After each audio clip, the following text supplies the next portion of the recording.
저희 채널 102번 영상에서 자가배당 전략에 대한 가이드와 60대 40 전략, 3펀드 포트폴리오 등 여러 전략까지 소개드렸습니다. 현재 미국 은퇴자들이 가장 많이 투자하는 방식일 뿐 아니라 역사적으로도 가장 검증된 방식이기도 한데요. 아직 우리나라 대부분의 투자자분들과는 동떨어진 내용이라고 생각하시는 분도 많은 것 같습니다. 자가배당 전략은 말씀드린 것처럼 주식시장 역사상 가장 많이 연구되고 검증된 이론입니다. ETF를 만든 미국이라는 나라에서 가장 보편적으로 채택하는 은퇴 전략 방식이죠. 하지만 이 전략, 피해갈 수 없는 한계점이 있다면 수동으로 직접 매도 버튼을 눌러야 한다는 겁니다. 사실 배당과 매도는 같은 원리라고 말씀드렸죠. 하지만 우리 대부분 매도라는 행위를 굉장히 어렵다고 느낍니다. 원래 주가라는 건 그 안에 배당이라는 재원도 함께 포함되어 있던 개념입니다. 따라서 배당을 지급하면 지급한 만큼 시가총액이 감소하게 됩니다. 이 말은 결국 현금 흐름을 위해 총 자산을 감소시켰다는 측면에서 매도하고 같은 원리라고 할 수 있습니다. 하지만 여기서 사람의 심리라는 부분이 작용됩니다. 만약 지난 4월 관세로 인한 폭락 당일날 배당을 지급받았다면 투자자분들 대부분 좋아했을 겁니다. 하지만 매도를 하라고 하면 저점 매도를 하는 것 같아서 아무도 매도하지 않았을 겁니다.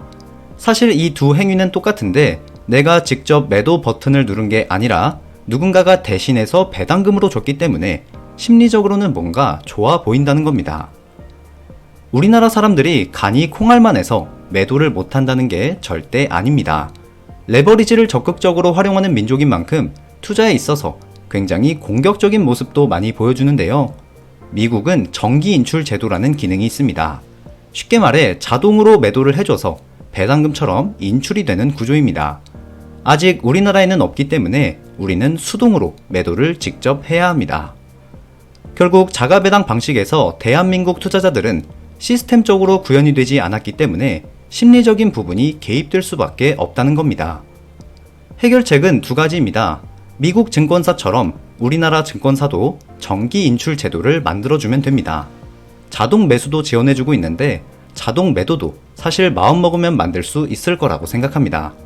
당장 할 수 있는 방법으로는 내가 인위적으로 원하는 배당률을 세팅하면 됩니다. 비슷한 자산인데 배당률이 높은 상품으로 꾸며보면 되겠죠. 미국 은퇴자들이 가장 많이 활용하는 60대 40 전략을 보면 VO와 미국 종합채권인 BND에 투자한다고 했죠. 각 배당률을 환산해서 계산해보면 포트폴리오의 배당률은 2.24% 수준입니다. 우리가 원하는 4% 이상의 배당과는 조금 멀게 느껴지죠. 이 경우에는 부족한 2% 수준을 직접 매도해 주어야 합니다. 배당률을 높이기 위해 주식을 이렇게 두 개로 나눌 수 있습니다. 바로 커버드 콜과의 조합인데요. 국내에 상장된 상품으로는 타이거 미국 S&P 500 타겟 데일리 커버드 콜 상품이 있습니다. 기초 자산하고 TR 성과가 거의 똑같이 움직이죠. 미국 직투 계좌라면 VO와 GPIX를 혼합하는 방법도 있습니다. 앞서 보신 것처럼 차트가 거의 똑같이 움직입니다. 표준 포트폴리오의 배당률은 2.24%이지만 주식 자산을 커버드 콜과 반반 혼합하게 된다면 배당률은 4% 이상으로 올라갑니다. 이렇게 세팅해둔다면 우리가 4% 인출률을 신경 쓸 필요 없이 그냥 자동으로 4% 인출이 맞춰집니다. 시간이 지나면 포트폴리오에서 VO의 비중이 높아질 텐데요. 리밸런싱을 할 필요도 없이 VO의 배당 성장으로 점점 커버드 콜의 비중을 줄여나가는 방법이 있습니다. 현재 미국 종합채권 BND의 배당률은 3% 후반대입니다. 4% 인출률을 위해서라면 썩 나쁘지 않은 수준일 뿐 아니라 역사적으로도 현재 금리가 비교적 높은 시기이기 때문에 다른 기관들에 비해 배당률은 높은 수준입니다. 여기서 이 국채 기반의 상품을 회사채로 변경해준다면 더 높은 배당률로 세팅해 볼 수 있습니다. 물론 현재 신용 스프레드가 크진 않습니다. 즉 국채와 회사채의 일드가 비슷하다는 겁니다. 이 말은 기업의 신용이 안정적이고 시장 상황이 좋다는 걸 의미합니다. 그래도 적게는 1%, 많게는 3% 이상의 배당률을 높여줄 수 있는 상품들이 많이 있습니다. 국내에서도 인지도가 좋은 회사채인 LQD와 HYG를 보게 되면 당연히 고수익을 추구하는 만큼 금융위기나 코로나 팬데믹과 같은 대형 위기에서는 큰 폭으로 주가가 하락하게 됩니다. 완만하게 흘러가는 국채 기반 상품과는 조금 다른 느낌이죠. 배당률을 얻은 대신 이러한 리스크를 짊어지고 가는 겁니다. 앞서 보신 내용 그대로 채권만 변경해준다면 기본 포트폴리오도 배당률이 3%까지 올라가고 주식 자산을 커버드 콜까지 혼합하게 된다면 국내 버전으로는 약 6%까지의 배당률을 세팅해 볼 수 있습니다.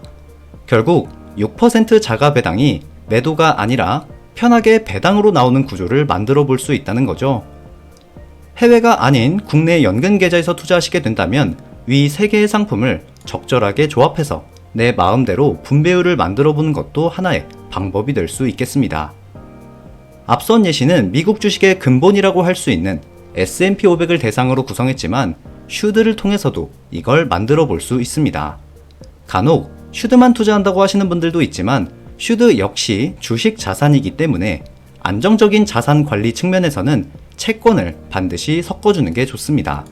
마찬가지로 6대4를 구현했을 때 영구 포트폴리오만큼은 아니지만 스파이와 채권의 조합보다는 변동성이 더 낮은 수준을 보여주었습니다.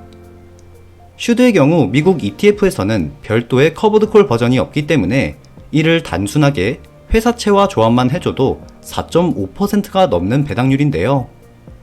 국내 연금 계좌에서 투자하게 된다면 미국 배당 다우존스와 타겟 커버드콜 2호 상품을 적절하게 조합하는 방법도 있을 겁니다. 이렇게 주식 자산의 각 30%, 회사채의 40%의 비중을 할당한다면 배당 성장은 조금 더딜 수 있겠지만 방어적인 측면에서는 상당히 좋을 수 있겠죠. 슈드를 선호하시는 분들은 이러한 조합도 활용해 볼 수 있겠습니다. 이 조합의 상품명을 나열하면 이렇게 3가지가 될 거고요.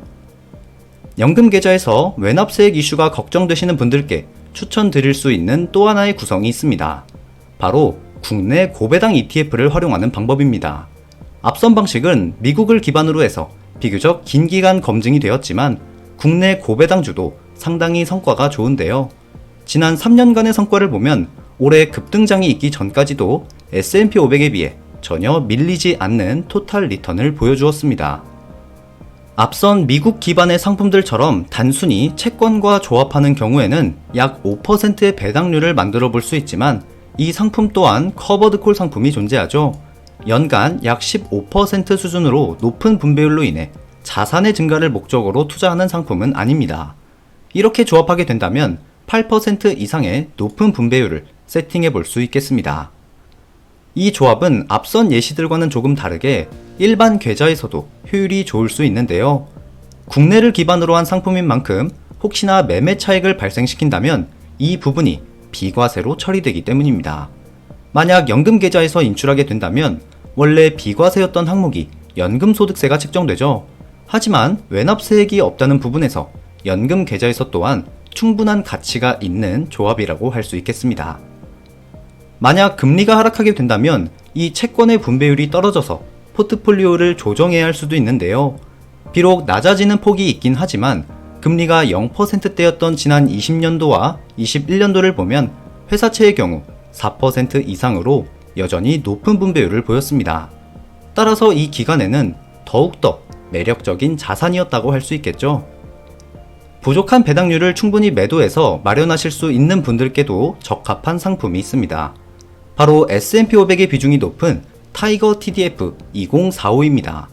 이 상품의 경우 TDF이기 때문에 매년 1%씩 채권의 비중이 높아지는 특징이 있고 최종적으로는 39대 61까지 가는 상품인데요.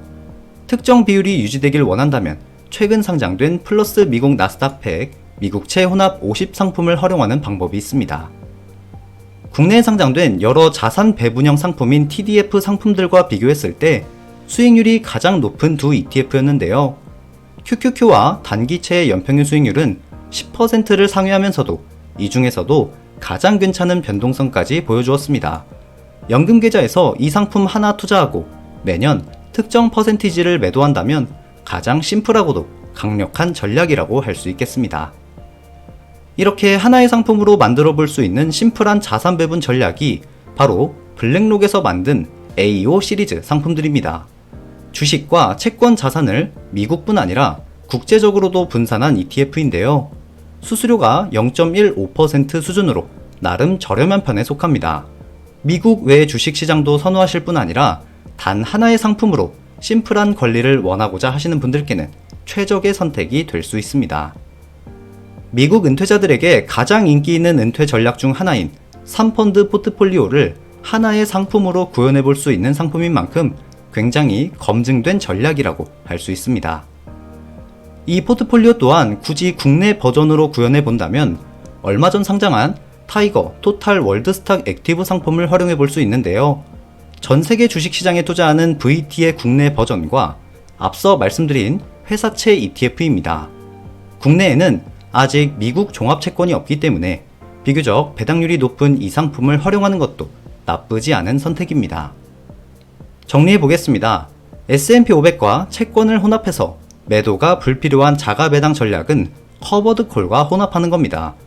국내 상장 상품으로도 구현이 가능하고 미국에서도 GPI-X라는 상품을 통해 구현이 가능합니다. 슈드 또한 마찬가지로 이 전략을 구현해 볼 수 있습니다. 다만 미국 버전은 없고 한국에서 커버드 콜을 활용하는 방법이 있겠습니다.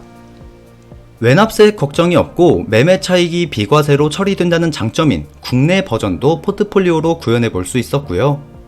충분히 매도하면서 자산 관리가 가능하다고 하시는 분들께는 국내 버전으로 여러 TDF 상품들이 있었지만 대표적으로 이 두 가지를 추천드립니다. 특히 플러스 미국 나스닥 100, 미국채 혼합 50 액티브 상품이 과거 성과적인 측면에서 더 좋은 효율을 보였죠. 해외 버전 또한 취향에 맞춰 4개 중 하나를 선택하는 방법도 있습니다. 주식 채권 자산 배분은 정말 중요합니다. 우리 대부분 미국 주식을 시작한 지 얼마 되지 않았기 때문에 큰 하락장을 맞이한 경험이 없죠. 저 또한 마찬가지입니다. 하지만 언제가 될지 모르는 그날을 위해 자산 배분 지금이라도 준비하면 좋겠습니다. 오늘도 긴 영상 함께 해주셔서 감사합니다. 배당머니였습니다.